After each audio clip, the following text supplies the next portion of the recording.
الحمدللہ الحمدللہ رب العالمین الصلاۃ والسلام علی رسولہ الکریم اعوذ باللہ من الشیطان الرجیم بسم اللہ الرحمن الرحیم۔ قرآن مجید کا چوتھی سورہ النساء کی آیت نمبر 31 ہے، جو ہم پچھلی دفعہ ہم نے اس کا ترجمہ کر لیا تھا لیکن وضاحت نہیں ہوئی تھی۔ آج یہ کہتی ہے کہ ان تجتنبوا، اگر تم بچ جاؤ، کبائر ما تنہون عنہ، جو چیزیں روکی جا رہی ہیں ان کے کبیرہ گناہوں سے اگر بچ جاؤ، نکفر عنکم، تو اللہ تعالیٰ مٹا دیں گے تم سے سیئاتکم، تمہاری برائیوں کو، وندخلکم، اور تمہیں داخل کریں گے مدخلاً کریما، عزت والی جگہ پر۔ قرآن مجید جب لفظوں کا چناؤ کرتا ہے تو بہت ساری چیزیں اس میں ڈال دیتا ہے، لیکن ہم جو اجمی لوگ ہیں ان کو لفظوں کا اعتبار کرنا نہیں آتا، جس کے نتیجے میں ہم بڑی اہم چیزیں چھوڑ جاتے ہیں۔ تو یہاں یہ جملہ نہیں بولا گیا کہ کبیرہ گناہوں سے بچو، یہ نہیں کہا گیا، بلکہ یہ کہا گیا ہے کہ جن چیزوں سے تمہیں روکا گیا ہے ان کے کبائر سے بچو۔ ٹھیک ہے، دونوں باتوں میں فرق ہوگا۔ کبیرہ گناہوں سے بچو، وہ بھی ملتی جلتی چیز ہے، لیکن یہاں یہ کہا جا رہا ہے کہ جن چیزوں سے تمہیں روکا جا رہا ہے ان کے کبائر سے بچو۔ لفظوں میں دیکھیے کہ کیا ہے، تجتنبوا، بچو، کبائرہ، بڑی چیزوں سے، ما تنہون عنہ، جن سے تمہیں روکا گیا ہے ان کے کرنے سے۔ تو اس کا مطلب ہے کہ اللہ تعالیٰ نے جن چیزوں کا قرآن میں کہہ دیا ہے کہ یہ نہیں کرنا، یہ نہیں کرنا، یہ نہیں کرنا، ان کی کچھ دو صورتیں ہوں گی، ایک کبیرہ ہو جائیں گی، ایک صغیرہ ہو جائیں گی۔ ایسا ہی ہے نا جی؟ تو گناہوں کی دو قسمیں ہیں، ہم جانتے ہی ہیں، لیکن جتنی چیزیں اللہ نے روکی ہیں، منع کر دی ہیں، ان میں کچھ کبیرہ ہو جائیں گی، کچھ صغیرہ ہو جائیں گی۔ تو اب دونوں پہلوؤں سے دیکھ لیجئے۔ کچھ گناہ ایسے ہیں جو اپنی ذات ہی میں کبیرہ ہیں، جیسے زنا کرنا، قتل کرنا، وراثت کھا جانا، یتیموں کا مال ہڑپ کر جانا، یہ اپنی ذات ہی میں کبیرہ ہے، لیکن ان کی کچھ چھوٹی شکلیں بھی ہو سکتی ہیں۔ مثلا میرے پاس یتیم کا مال آیا تو میں نے 10 لاکھ روپے کا مال تھا اس کا، اور میں نے بس کوئی 5-10 روپے کھائے، لیکن 9,99,995 میں نے اس کو واپس کر دیے۔ تو کیا ہوا کہ یتیم کا مال کھایا لیکن چھوٹا سا حصہ، بظاہر اس کو کوئی نقصان نہیں ہوا، 5-10 روپے کا نقصان کوئی نقصان نہیں ہے۔ تو ایک تو یہ پہلو ہے کہ جو گناہ ہے اس میں ہے کبیرہ گناہ وہ، لیکن میں نے کوئی بس تھوڑا سا ہی چھوٹا سا کام کیا اس کے اندر سے، اس کا سارا مال نہیں کھا گیا، یا اس کو بالکل کنگال نہیں کر دیا، یا اس کو کوئی میجر نقصان نہیں پہنچایا، بہت تھوڑی سی رقم اس میں سے کچھ ادھر ادھر ہو گئی ہے۔ تو ایک تو یہ پہلو ہے اس کا کہ جتنے بھی حکموں کو پیچھے یا آگے قرآن مجید دے رہا ہے، ان جو منع کر دیے گئے ہیں ان میں سے ایک یہ ہے کہ ہم نے کھلے دل سے کھایا یتیم کا مال، یہ کبیرہ گناہ ہو جائے گا، اور ایک یہ ہے کہ میں نے بڑی احتیاط کی لیکن کوئی 10-5 روپے کے ادھر ادھر ہو گیا، ٹھیک ہے، یہ ہو جائے گا، اس کی کبیرہ گناہ کی ایک ہلکی شکل ہو جائے گی، لیکن ہے یہ یتیم کا مال اپنی حقیقت کے اعتبار سے کبیرہ ہی ہے، لیکن میں نے پوری احتیاط کی، لیکن کچھ غلطیاں ہو گئیں، ہلکی پھلکی چھوٹی موٹی۔ دوسری صورت یہ ہوتی ہے کہ قتل، اس کا کوئی صغیرہ نہیں ہو سکتا، قتل ہے، اس کا کوئی صغیرہ نہیں ہے، آپ نے جان لے لی تو لے لی، لیکن قتل خطا ہو جائے گا، ہو سکتا ہے، وہ بھی بڑا گناہ ہے۔ قرآن مجید میں جو اس کا جو طریقہ بتایا اس کی توبہ کو بہت سخت ہے، لیکن بہرحال وہ اتنا بڑا نہیں ہے جتنا میں نے سوچتے سمجھتے جانتے بوجھتے قتل کیا، تو وہ اس کی چھوٹی شکل ہو جاتی ہے، تو لیکن بہرحال وہ قتل ہی ہے۔ حصہ وراثت کا مال، میں نے اپنی بہن کا 1 روپیہ بھی نہیں دیا۔ دوسری صورت یہ ہے کہ نہیں، کو 5-10 روپے کی، جیسے میں نے یتیم کے مال میں کیا، تو یہ ایک تو یہ شکل ہوتی ہے۔ دوسری شکل یہ ہوتی ہے کہ گناہ چھوٹا ہوتا ہے، عمل چھوٹا ہوتا ہے لیکن کرنے والے کے کرنے کے طریقے میں وہ کبیرہ ہو جاتا ہے. مثلا میں نے یتیم کے مال کے 5 روپے ہی کھائے 10 لاکھ میں سے، لیکن میں کہا دیکھ لیں گے اللہ تعالیٰ کو بھی. اب کیا ہو گیا؟ وہ 5 روپے بھی کبیرہ گناہ بن گئے. یعنی میری سرکشی کی وجہ سے، خدا سے بے پرواہی کی وجہ سے وہ 5 روپے کی خرد برد بھی سمجھ لیجئے کہ کبیرہ گناہ کے کھاتے میں لکھی گئی. تو میں نے کس ذہن کے ساتھ کیا ہے، کس خیال کے ساتھ کیا ہے، وہ اس کو کبیرہ گناہ بنا دے گا. اور وہ وہی چیز میں نے بس وہ ہو گیا مجھ سے، میں نہیں کرنا چاہتا تھا، پوری احتیاط کر رہا تھا، لیکن پھر بھی کچھ نہ کچھ کھائے گئے بیچ میں سے پیسے. تو اب یہ گناہ تو ہے لیکن اب یہ صغیرہ درجے میں رہا ہے کیونکہ میں نے اس کی شکل کبیرہ والی نہیں بنائی ہے. تو کبیرہ گناہ اب 2 طرح کے ہو گئے کہ اپنی ذات میں کبیرہ ہیں، اور دوسرے وہ جو میں نے ذات میں تو کبیرہ نہیں تھے لیکن اس کو کبیرہ بنا دیا میں نے اپنے رویے سے، اپنے طریقے سے، اپنے انداز سے. تو یہ 2 قسم کے ہو گئے. جو صغیرہ گناہ ہے، ہلکا پھلکا کوئی جھوٹ بول دیا ہے، کوئی اس طرح، یہ گناہ سارے گناہ ہیں لیکن وہی بات کہ مجھ سے نکل گیا ہے، میں نے بیٹھا ہوا تھا، ہو گیا، اپنے آپ کو بچا ہی نہیں سکا، میں کسی جذبے کا شکار ہو گیا لیکن توبہ کر لی. یہ سارا کچھ پھر اس کے اندر اس کو صغیرہ بنا دیتا ہے. کبیرہ گناہ ہوتا کیا ہے؟ کبیرہ گناہ کا مطلب ہے کہ اس کی جو گناہ کی مقدار ہے وہ بہت زیادہ ہے. مثال کے طور پر اگر میں نے قتل کیا ہے تو فرض کر لیجئے کہ یہ -1 ارب گناہ لکھے گئے، -1 ارب گناہ. اب میں ساری زندگی نمازیں پڑھتا رہوں، روزے رکھتا رہوں، تہجدیں پڑھتا رہوں، تو -1 ارب کو کھانا کافی مشکل کام ہے. تو ادھر میں نیکیاں کر رہا ہوں، تو نیکیاں کرنے سے پلس پوائنٹس مل رہے ہیں. تو مثلا میں کرتا جا رہا ہوں، کسی کی 5 مل گئی نیکیاں، کسی کی 10 مل گئیں، کسی کی 20 مل گئیں، وہ 1 ارب روپے کا بیلنس کتنا تبدیل کریں گے؟ کچھ بھی نہیں. تو کبیرہ گناہ وہ ہوتے ہیں جس کو قرآن نے بیان کیا کہ وہ میری ساری نیکیوں کو کھا جاتے ہیں. تو اس لیے کبیرہ گناہوں سے بچنا چاہیے. کبیرہ گناہ کی فہرست کیا ہے؟ اس میں امت میں اختلاف رہتا ہے. جو موٹی موٹی باتیں ہیں وہ میں ساری سامنے رکھ دیتا ہوں. ایک یہ کہ جتنے کاموں سے اللہ تعالیٰ نے روکا ہے قرآن مجید میں، وہ سارے کبیرہ ہیں. جن سے اللہ تعالیٰ نے روک دیا وہ اللہ کے روکنے کی وجہ سے کبیرہ ہو گئے. ایک بات یہ کہی گئی ہے. دوسری بات یہ کہی گئی ہے کہ جن جن کو کے بعد اللہ تعالیٰ نے دوزخ کی سزا سنائی ہے وہ کبیرہ ہے. یعنی روکا کئی چیزوں سے ہے لیکن سب کے ساتھ دوزخ کی سزا بیان نہیں کی. تو جن کے ساتھ دوزخ کی سزا بیان ہو گئی ہے وہ سارے کے سارے کبیرہ ہو جائیں گے. تیسرا یہ ہے کہ جو قرآن اور حدیث میں جو بیان ہو گئے ہیں، یعنی جو نبی کریم صلی اللہ علیہ وسلم نے گناہ کے طور پر بیان کر دیے ہیں، وہ بھی کبیرہ ہو جائیں گے اس طرح کر کے. تو یہ موٹی موٹی چند آراء ہیں. اور جو اگر ایک اور بات ساتھ ملا لی جائے تو جن کو میں نے خواہ چھوٹے ہوں یا بڑے ہوں، جن کو میں نے سرکشی کے ساتھ کیا ہے وہ سارے کبیرہ ہو جائیں گے. غفلت، ایک ہے سرکشی اور ایک ہے غفلت، یہ بھی کبیرہ گناہ ہے.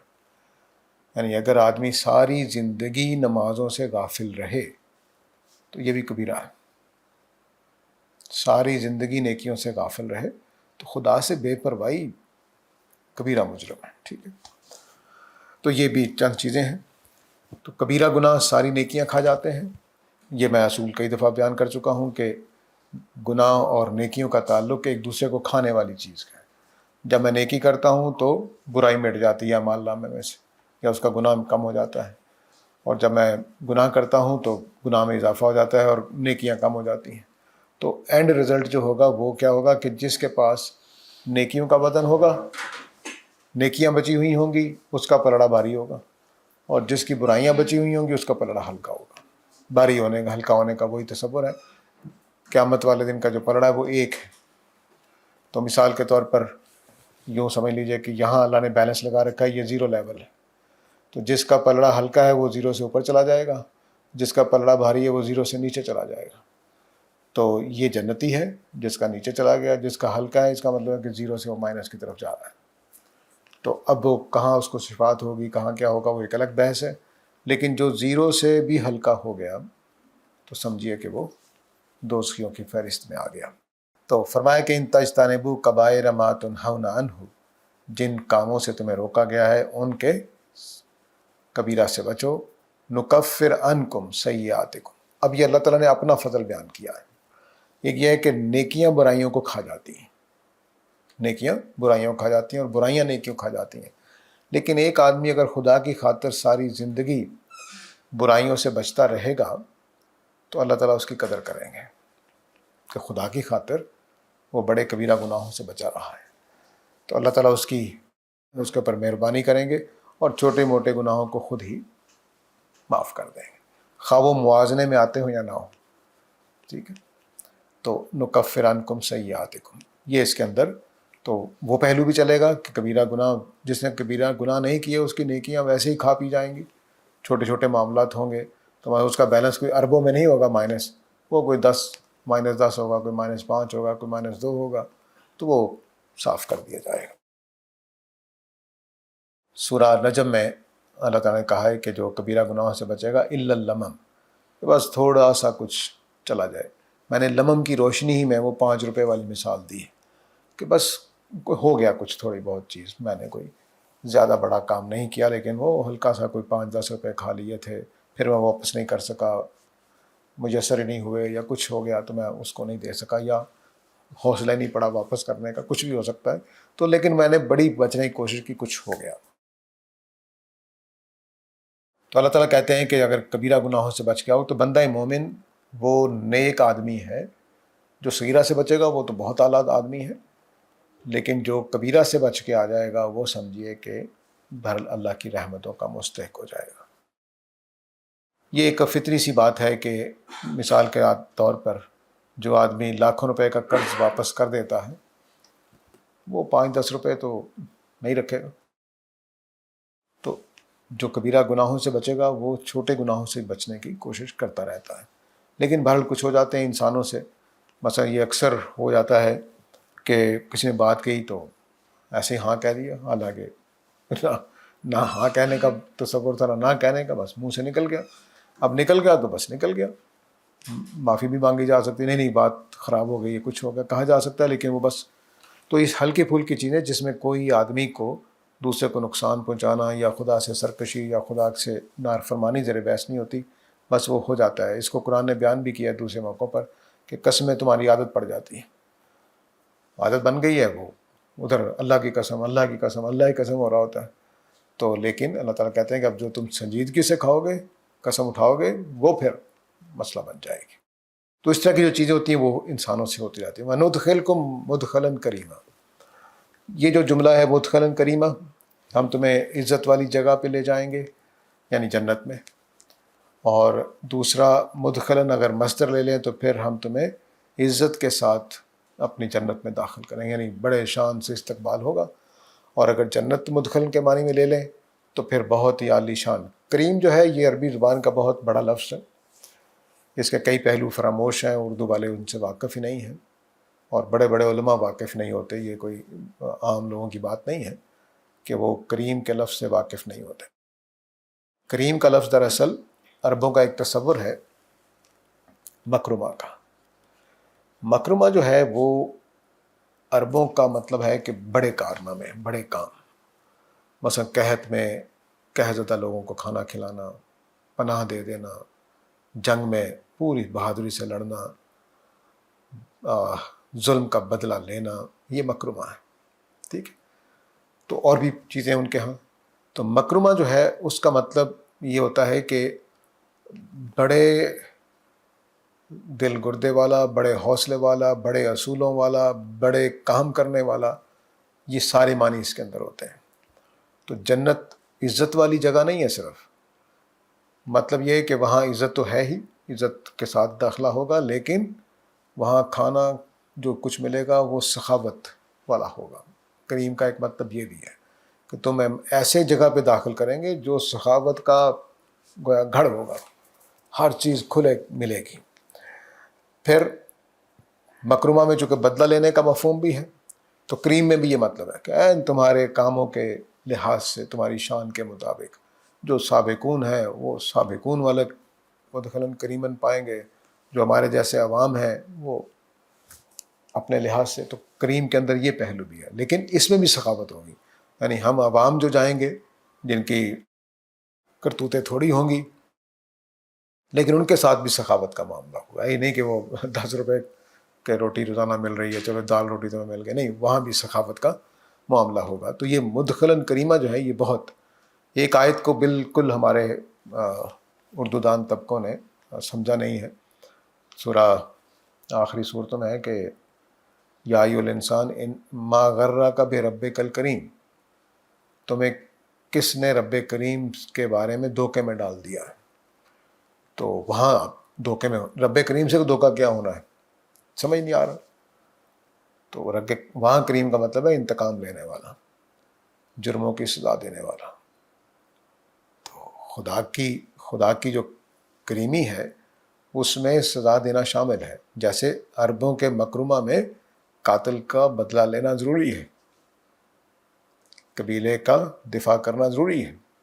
تو اللہ تعالیٰ بھی کل قیامت والے دن اپنے جو حق قائم اس نے کر رکھے تھے دنیا میں، میرا اور آپ کا حق، اور لوگوں کا حق، اور خدا کا حق، اور رسولوں کا حق، قرآن کا حق، ہدایت کا حق، باطل اور حق کا حق، یہ اللہ تعالیٰ نے اس کا بدلہ لینا ہے. تو ما غرک بربک الکریم کا مطلب ہے کہ تمہیں وہ خدائے کریم سے کس نے دھوکے میں ڈال رکھا ہے، جس نے لازماً قیامت برپا کرنی ہے اور اپنے جتنے بھی حقوق دنیا میں لوگوں کے یا اپنے پامال کیے گئے ہیں ان کا بدلہ لے گا. تمہیں کس نے دھوکے میں ڈال دیا ہے؟ تو خدائے کریم سے دھوکے میں نہ رہو. ٹھیک ہے. تو یہ کریم جو ہے وہ بہت اہم لفظ ہے، لیکن یہاں پر تو سخاوت اور عزت اور کھلا پن جو ہے اور ہمارے اعمال کے لحاظ سے یہ تینوں چیزیں اس کے اندر شامل ہیں. ان تجتنبوا کبائر ما تنہون عنہ نکفر عنکم سیئاتکم وندخلکم مدخلا کریما. اگر تم کبیرہ گناہوں سے بچتے رہو گے، ان چیزوں کے کبیرہ گناہوں سے جو میں نے روکا ہے، تو میں تمہارے گناہوں کو معاف کر دوں گا. وَلَا تَتَمَنَّوْا مَا فَضَّلَ اللَّهُ بِهِ بَعْضَكُمْ عَلَىٰ بَعْضٍ لِلرِّجَالِ نَصِيبٌ مِّمَّا اكْتَسَبُوا وَلِلنِّسَاءِ نَصِيبٌ مِّمَّا اكْتَسَبْنَا. ان چیزوں کی تمنا نہ کیا کرو جو اللہ نے تمہیں بعض کو بعض پر فضیلت دی ہے. یہ فضیلت جو ہے یہ 3 پہلوؤں سے ہوتی ہے. ایک تخلیقی پہلو سے،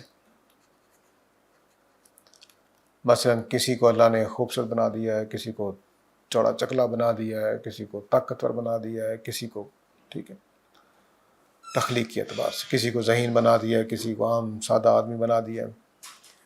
دوسرا تقدیر کے پہلو سے ہوتا ہے، کسی کو امیر بنا دیا، کسی کو غریب بنا دیا، کسی کے لیے مواقع آسان رکھ دیے. ٹھیک. تیسری تفصیلت ہوتی ہے احکام میں، کہ مثلا ابھی آگے آئے گا مردوں کو قوام بنا دیا، یا اللہ تعالیٰ نے کہا کہ بھئی وراثت میں باپ کا حصہ اتنا ہے، بیٹے کا اتنا ہے، تو کسی کو کم دیا، کسی کو زیادہ دیا. یہ بھی قانون دیا جا سکتا ہے کہ جتنے ماں باپ بہن بھائی بچے سب کو برابر تقسیم کر دو. ہو سکتا تھا لیکن نہیں کیا. تو یہ 3 طرح سے اللہ تعالیٰ کوئی فضیلت دے دیتے ہیں کسی کو. لیکن یہ فضیلت جو ہے جب اللہ تعالیٰ بولتے ہیں تو اس کا مطلب یہ نہیں کہ وہ انسان سارے انسانوں سے افضل ہو گیا ہے، نہیں، وہ ایک چیز میں اس کی فضیلت ہے. یعنی ایسا مثال کے طور پر آپ میں سے کسی کو اللہ تعالیٰ نے پیسے والا بنایا ہے، تو ٹھیک ہے، اس کی ایک فضیلت ہے. یہ نہیں کہ وہ افضل ترین انسان ہے ہم سارے ہر پہلو سے، ایسا نہیں ہے. وہ پیسے والا ہے تو پیسے کی وجہ سے اللہ نے اس کو فضیلت دے دی ہے. کسی کے پاس صلاحیت زیادہ ہے تو صلاحیت کے اعتبار سے اللہ نے فضیلت دے دی ہے. لیکن باقی تمام پہلوؤں سے وہ تمام انسانوں کے برابر ہے. تو مثال کے طور پر ایک دولت مند آدمی اور ایک میں، دونوں عدالت برابر. میں نے قتل کیا، مجھے بھی سزا ملے گی، اس نے قتل کیا، اس کو بھی سزا ملے گی. تو دونوں برابر ہیں. فضیلت ہوگی ایک چیز میں کہ وہ پیسے والا ہے، میں پیسے والا نہیں ہوں. تو میں علم والا ہوں، وہ علم والا نہیں ہے. تو یہ فضیلتیں چھوٹی. اس کو اللہ نے رسولوں کے بارے میں یہی بیان کیا ہے کہ ہم نے رسولوں کو بعض پر فضیلت دی ہے. حضرت موسیٰ کو کلیم اللہ بنا دیا ہے اور حضرت داؤد کو زبور دی ہے. تو باقی نبیوں کے مقابلے میں یہ نہیں کہ وہ حضرت داؤد ہر پہلو سے تمام نبیوں سے افضل ہے، نہیں، وہ زبور کے پہلو سے افضل ہے. اور حضرت موسیٰ سے اللہ تعالیٰ نے بات چیت کی ہے آواز کے ساتھ، تو وہ اس پہلو سے افضل ہے. نبی کریم صلی اللہ علیہ وسلم کو ختم نبوت ملی ہے، اس وجہ سے افضل ہیں. تو اس طرح کی چیزیں جو ہیں وہ ایک دو پہلو ہوتے ہیں، اور بعض میں زیادہ چیزیں بھی ہو سکتی ہیں. ایک آدمی میں 10 چیزیں ہیں، تو نبی کریم صلی اللہ علیہ وسلم نے اپنے بارے میں 6 چیزوں کا ذکر کیا تو باقی رسولوں کے مقابلے میں. تو اب یہ بات ہو گئی کہ جس میں تخلیقی اعتبار سے اللہ تعالیٰ کسی کو فضیلت دے دیں، تقدیر کے اعتبار سے دے دیں، یا احکام میں دے دیں، تو فرمایا کہ اس کی تمنا نہ کیا کرو. سبق اللہ تعالیٰ یہ دے رہے ہیں کہ جو مل گیا ہے خدا کے پہلو سے اس میں صبر کیا کرو، قناعت کیا کرو. جدوجہد کرنی ہے، محنت کرنی ہے، دعا کرنی ہے، وہ ایک الگ بات ہے. لیکن یہ کہ اللہ تعالیٰ نے مردوں کو طاقت دے دی ہے، عورتوں کو نہیں دی، اس میں ہم کوئی عورتیں گھبرائی رہیں یا مرد سوچیں کہ اللہ تعالیٰ نے عورتوں کو یہ کمال دے دیا ہے اور ہمیں نہیں ملا، تو یہ تمنا کرتے رہیں، یہ ٹھیک نہیں ہے. اسی طرح مجھے باپ والا حصہ کیوں نہیں ملا، مجھے بیٹے کے طور پر بیٹی سوچ رہی ہو کہ مجھے بیٹے والا حصہ کیوں نہیں ملا. تو فرمایا کہ جہاں اللہ تعالیٰ کسی کو کوئی تقدیر میں، احکام میں یا تخلیق میں کوئی چیز زیادہ دے دیتا ہے تو اس کے در پہ نہ ہوا کرو، صبر کیا کرو، خدا پہ بھروسہ کیا کرو. یہ جو ایسا کر لے گا وہ ساری زندگی مطمئن رہے گا، اس کو ڈپریشن تنگ نہیں کریں گے. کیونکہ بہت سارے لوگ ہیں جن کو اللہ تعالیٰ نے تقدیر کے اندر، ان کی خلقت میں یہ ڈالا ہوا ہے کہ وہ خدمتگار پیدا کیے گئے، ان کا امتحان ہی اسی میں. کچھ لوگ ہیں وہ لیڈرشپ کے لیے پیدا کیے گئے، ان کا امتحان ہی اسی میں. کچھ لوگ ورکرز کے طور پر پیدا کیے گئے، ان کا امتحان ہی اسی میں. تو اگر ورکرز لیڈر والی تمنا کرنا شروع کر دیں اور لیڈرز ورکرز والی تمنا کرنا شروع کر دیں تو پریشان ہی ہوں گے، اس سے کچھ حاصل نہیں ہوگا. تو اس لیے اپنے آپ کو جائزہ لینا چاہیے، اور جائزہ لے کر کہ بھئی جو مجھے ملا ہے خدا کی طرف سے، ہاں میری اپنی کوئی کوتاہی نہیں ہونی چاہیے، لیکن یہ سب کچھ خدا کی طرف سے ہوتا ہے. تقدیر کے اندر صلاحیتیں بھی ہوتی ہیں، مواقع ہوتے ہیں تقدیر کے اندر، اور مال دولت اور اس طرح کی چیزیں ہوتی ہیں جو ہمیں زندگی میں حاصل. تخلیق میں صلاحیتیں اور مزاج اور اس طرح کی چیزیں ہوتی ہیں، اور یا قد کاٹ یا خوبصورتی یا بدصورتی، یہ تخلیق کے اندر ہے. صلاحیت اور جسمانی خوبیاں یا خامیاں.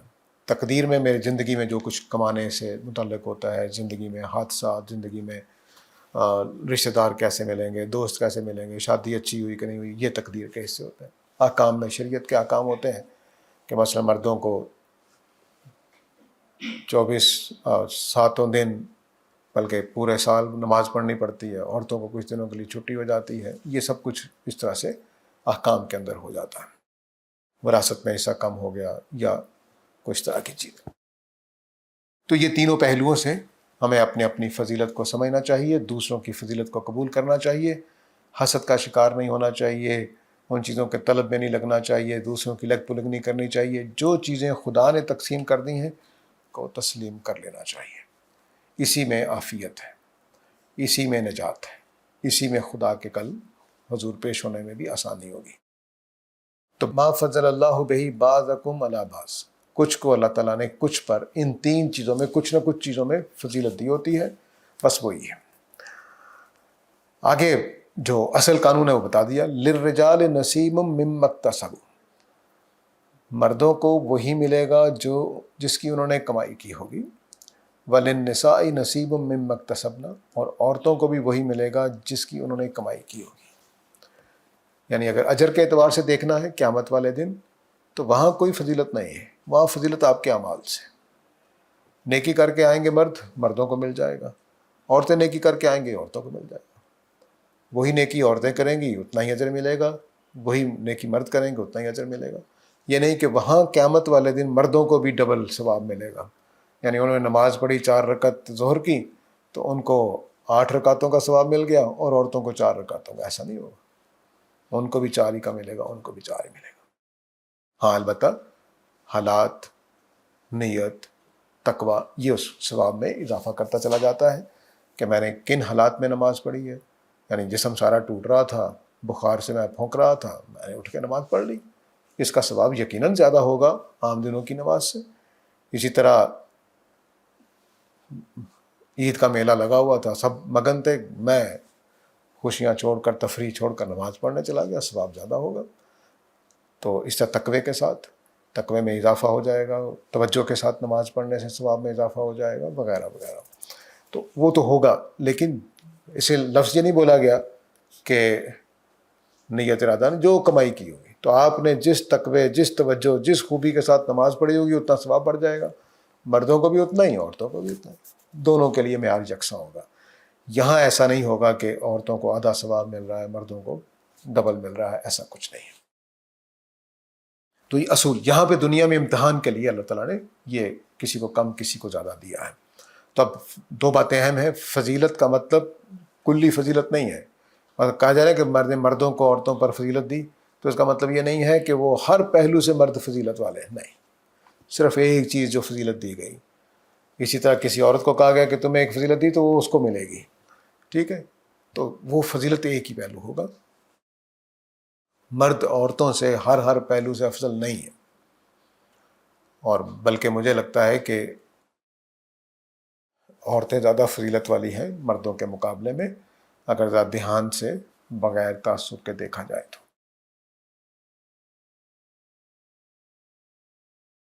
تو بہرحال فصل اللہ من فضلہ، البتہ اللہ سے فضل مانگتے رہو،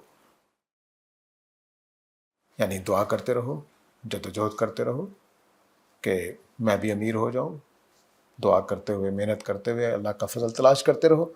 لیکن یہ نہیں کرو کہ کھینچا تانی میں لگو کہ اس کی جو چیز ہو مجھے مل جائے، وہ تو یہ نہیں ہونا چاہیے. لیکن اپنے طور پر یہ اس آیت کا سبق یہ ہے کہ مجھے اپنے آپ کو پہچاننا ہے، آپ نے اپنے آپ کو پہچاننا ہے، میں کس میدان کا آدمی ہوں. ہمارے ایک دوست ہیں، نام نہیں لے رہا میں، آپ سب لوگ جانتے ہوں گے. تو انہوں نے کہا کہ تمہیں فلاں آدمی کہہ رہا ہے کہ تم فلاں سے جیلس نہ ہو رہے ہو. تو میں نے ان کو ایک جملہ بولا، میں نے کہا میں جیلس کیوں گا، ان کا میدان اور میرا میدان اور.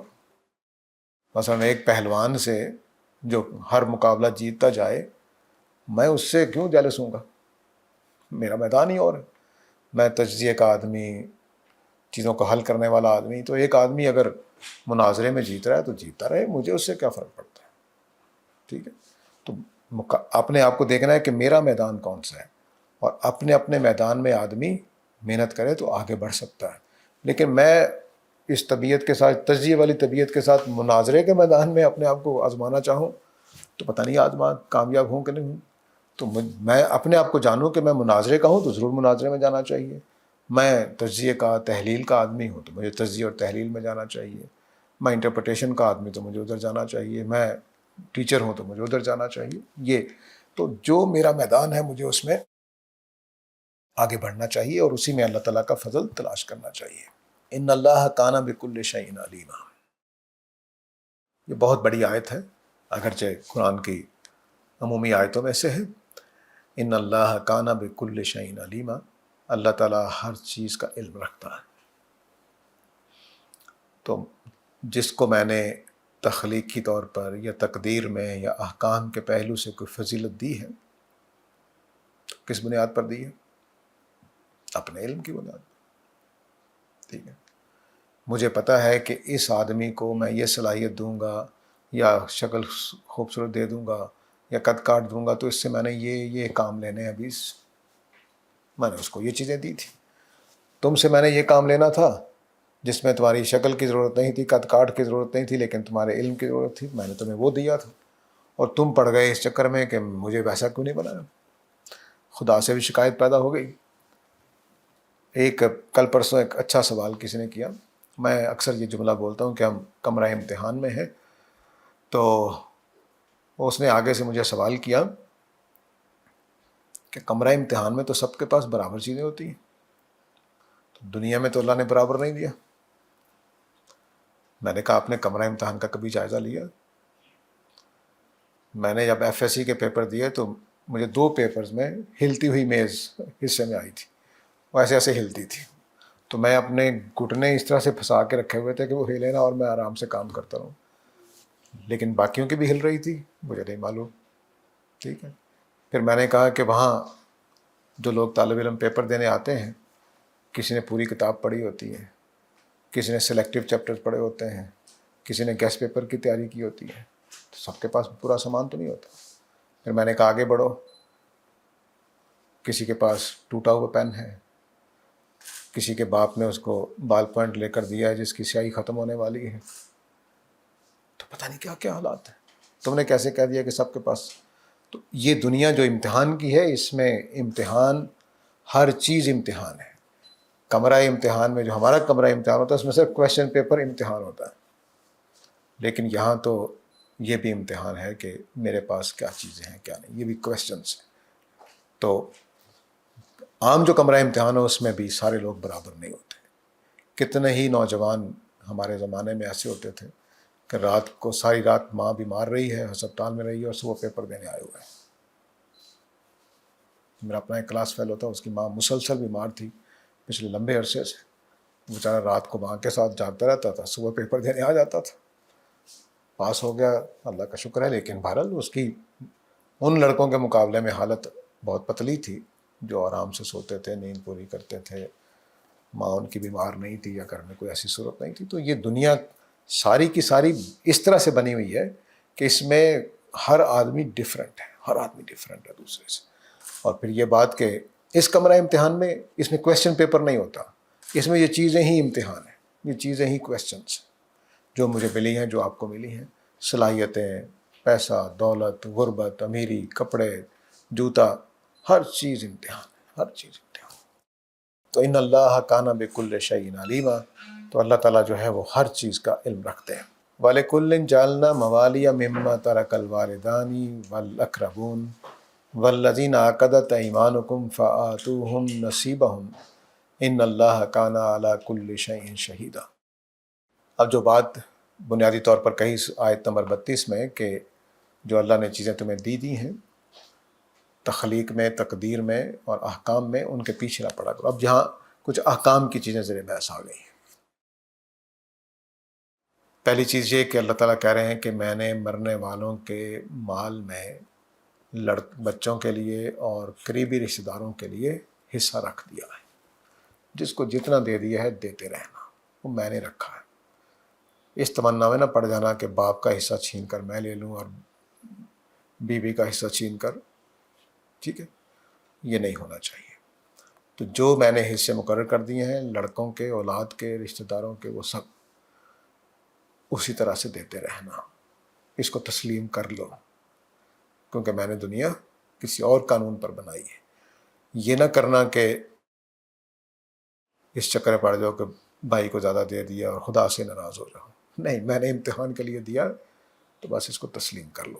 پہلی بات اس اصول کو سمجھانے کے لیے کہ تم ان چیزوں کے پیچھے نہ پڑا کرو جو میں نے دوسروں کو دے دی ہیں اور تمہیں نہیں دی ہیں.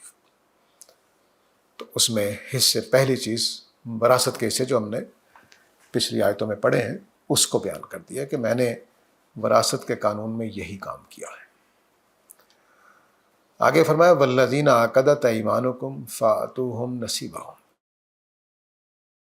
البتہ جن کے ساتھ تم نے کوئی عہد معاہدہ کر رکھا ہے کہ میری وراثت میں سے اتنا لے لینا، میں مروں گا تو اس کو اتنا دے دیا، وہ بھی دے دو، میں نے اس کو روکا نہیں. یہ اب دو پہلو اس کے اندر ہیں کہ قانون جو وراثت کا ہے وہ میرے پیسے کے بارے میں میری اپنی تمناؤں پہ رکاوٹ ڈالے گا، فطری سی بات ہے.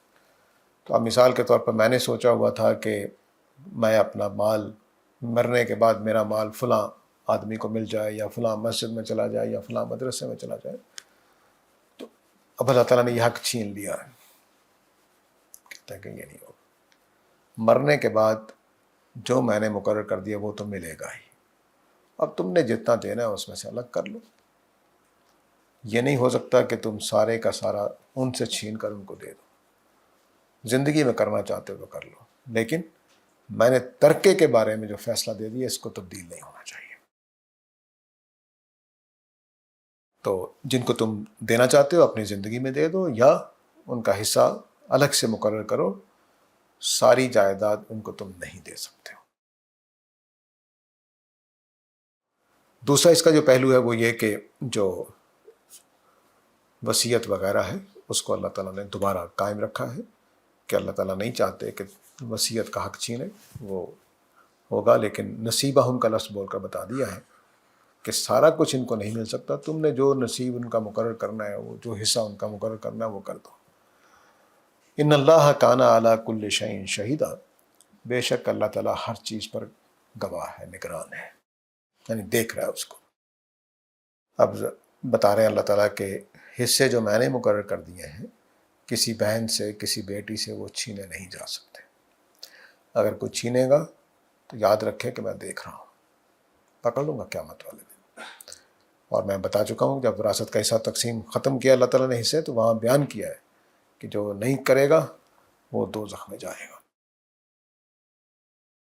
اب یہ جو اللہ نے فضیلت دی ہے اس کے پیچھے نہیں پڑنا، اس کی طلب نہیں کرنی۔ اس میں پہلی مثال آ گئی ہے ترکے کی، ٹھیک ہے، اور دوسری مثال آ گئی ہے جس کی وراثت ہے اس نے جو وصیت کر دی ہے وہ اللہ تعالیٰ حق دے رہے ہیں، بس اتنا ہی حق ہے تمہارا، اس سے زیادہ نہیں ہے۔ تیسری مثال کہ جو اللہ تعالیٰ فضیلت دیتے ہیں اس کے در پہ نہیں ہونا چاہیے۔ الرجال قوامون علی النساء، یہ پچھلے کوئی 20-25-50 سال کہہ لیجئے، پچھلے 50 برسوں میں یہ سب سے زیادہ زیر بحث آنے والی آیت ہے، سب سے زیادہ۔ ہمارے ملک میں 50 سال پہلے فیمنسٹ موومنٹ کا 60 سال لگا لیجئے جو بھی ہے، وہ اس کے چیزیں پہنچنی شروع ہوئیں، لیکن باقی دنیا میں فیمنسٹ موومنٹ سینکڑوں سالوں سے چل رہی ہیں، کم از کم 400-500 سالوں سے۔ تو لیکن بہرحال ہمارے ہاں جو تصور ہے وہ عورتوں کی جو امپاورمنٹ کا یا عورتوں کی مردوں کے مقابلے میں بڑا کرنے کا یا کم از کم برابر جگہ پہ لے آنے کا، یہ اپنی ذات میں ایک اچھا کام ہے۔ جو عورتوں پہ ظلم ہو رہے تھے ان میں سے نکلنا چاہیے۔ یہ کسی بھی مومن کے لیے پسندیدہ بات نہیں ہے کہ وہ اپنی بیوی پر، اپنے عورتوں پر، اپنی بیٹیوں پر ظلم ڈھاتا رہے یا ان کے ساتھ ناانصافی کرتا رہے، لیکن جو قدرت میں خدا نے رکھ دیا ہے اس کا مقابلہ بھی نہیں کر سکتے۔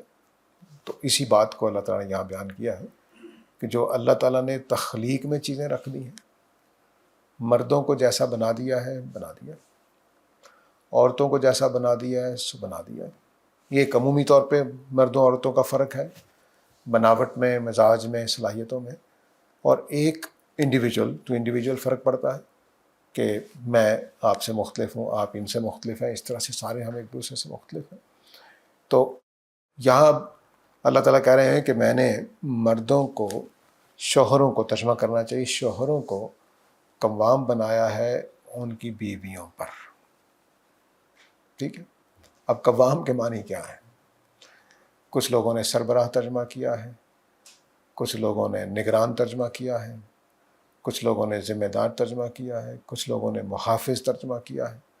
یہ اس لفظ کے مختلف پہلو ہیں، سارے معنی اس کے اندر موجود ہیں۔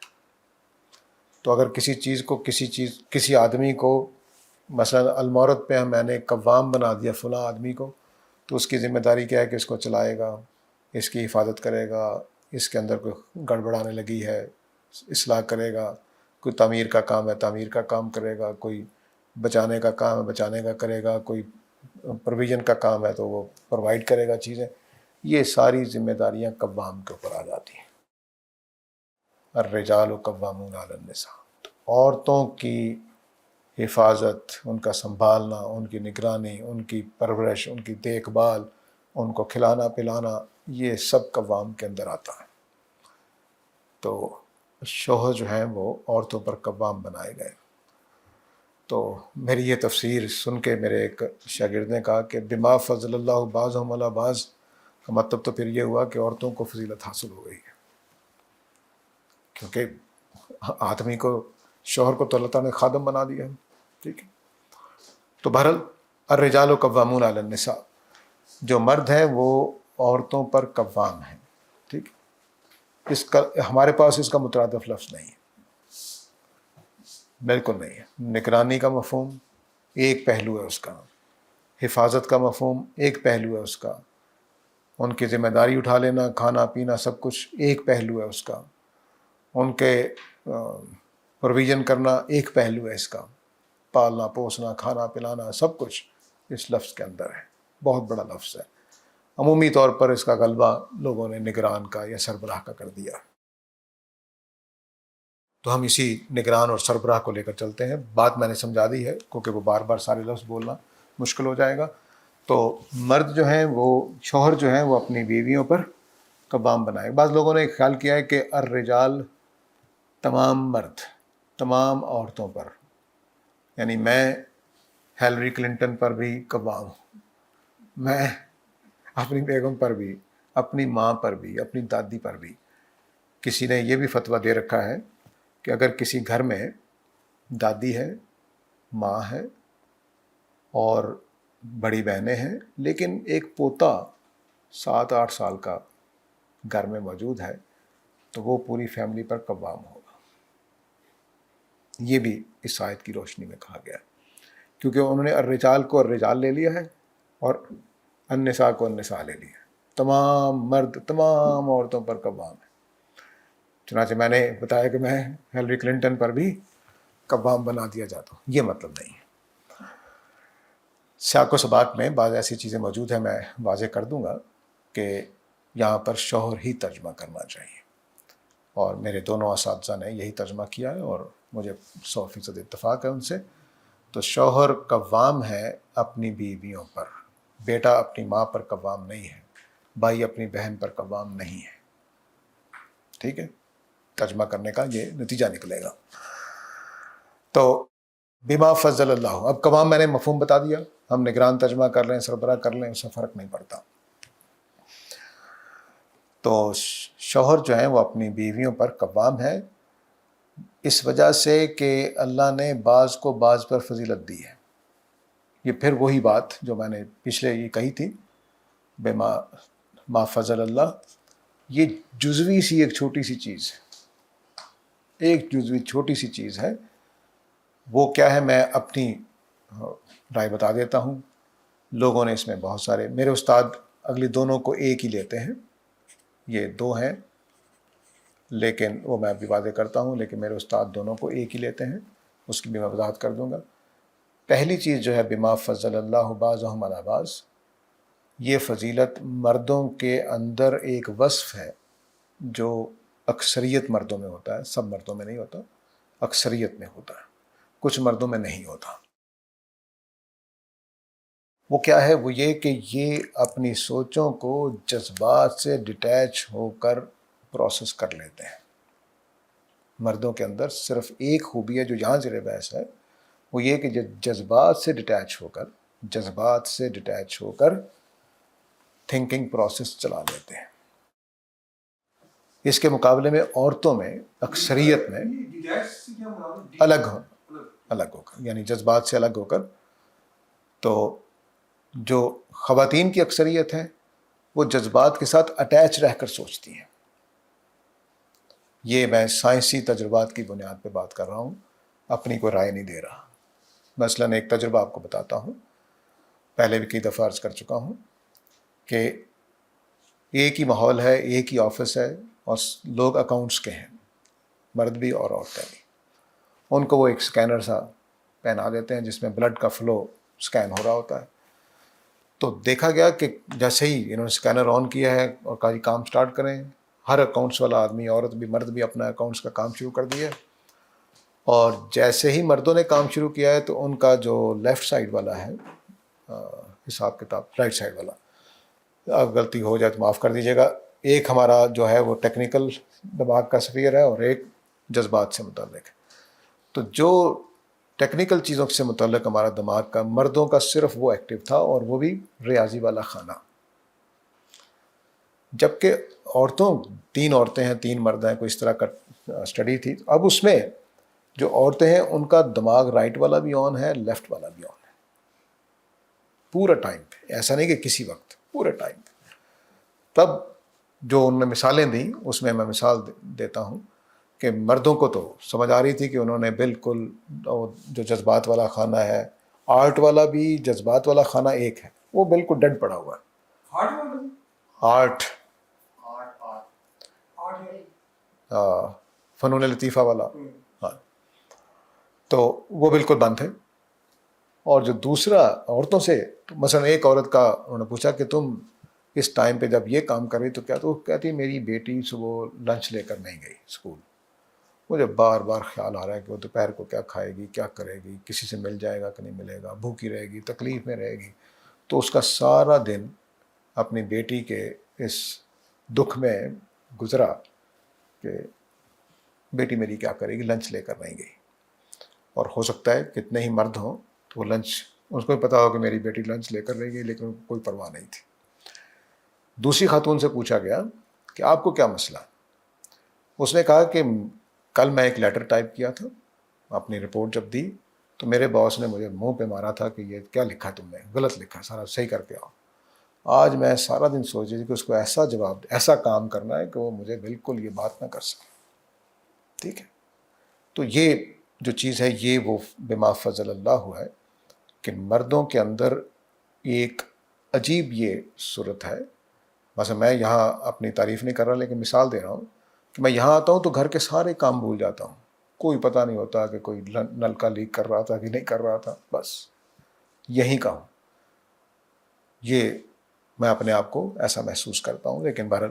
لیکن کچھ مردوں میں وہ والی صلاحیت نہیں ہوتی کہ وہ جذبات کو الگ کر کے سوچ سکیں. اکثریت ایسی ہے. اور ایسا ہی میں نے بعض خواتین میں دیکھا وہ آرام سے ایسا سوچ رہی ہوتی ہیں کہ جیسے بڑے بڑے فلسفی سوچتے ہیں. ٹھیک ہے، وہ جذبات سے ڈیٹیچ کر لیتی ہیں اپنے آپ کو. تو یہ اکثریت کی بنیاد پہ اللہ تعالیٰ نے یہ بات کہی ہے. تو پہلی فضیلت، پہلی صلاحیت کہنا چاہیے، کون سی صلاحیت؟ تخلیقی، کہ مردوں کو اس طرح سے ڈیزائن کیا گیا ہے کہ وہ جذبات سے ڈیٹیچ ہو کر سوچ سکتے ہیں. تب ان کے پاس آتا کیا ہے قوام ہونے کے بعد؟ صرف حق طلاق. یعنی اتنی بڑی جو شور مچا ہوا ہے کہ الرجال قوامون علی النساء، تو ان کے ہاتھ میں کیا ہے؟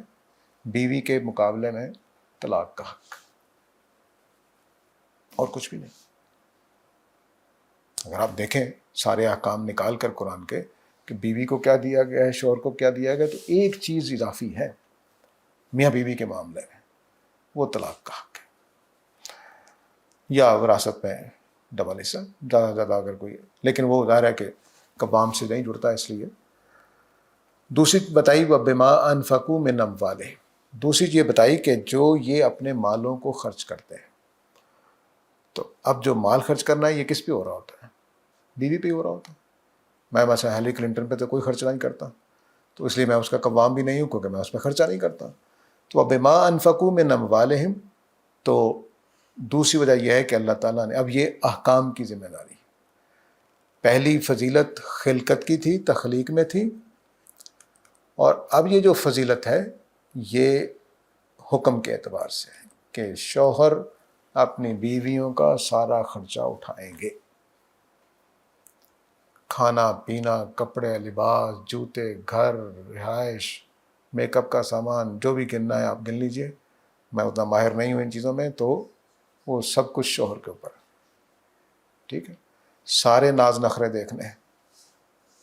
وَبِمَا أَنفَقُوا مِنْ أَمْوَالِهِمْ، تو ان دو وجوہات سے الرجال قوامون علی النساء، شوہر مردوں پر قوام ہے. سمجھ گئے جی؟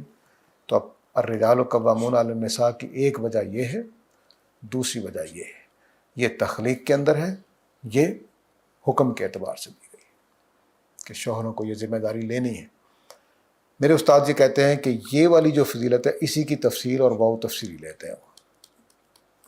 ٹھیک ہے، تو ظاہر ہے کہ وہ مجھ سے بڑے عالم ہیں، تو جن کو اس بات پر اطمینان ہو وہ یہ بھی لے سکتے ہیں کہ یہ ایک ہی بات ہے، یعنی ٹوٹل ایک ہی فضیلت ہے کہ اللہ نے فضیلت دی ہے، یعنی خرچہ کرنے کی ذمہ داری ان کے اوپر ڈالی. تو یہ اب یہاں پہ روک لیتے ہیں، ٹائم ہمارا ہو گیا ہے. تو یہ آیت یاد رکھیے گا کہ ابھی آغاز ہی ہوا ہے. یہ اس کو ذرا تسلی سے سمجھ لیجئے کیونکہ یہ آیت جو ہے یہ ذرا آج کل ہدف بنی ہوئی ہے، تو اس کی ایک ایک جزیے کو اچھی طرح سمجھ لیں تاکہ اللہ کی بات سمجھ میں آ جائے. باقی پھر ماننا نہ ماننا وہ تو الگ بات ہوتی ہے. وآخر دعوانا الحمدللہ.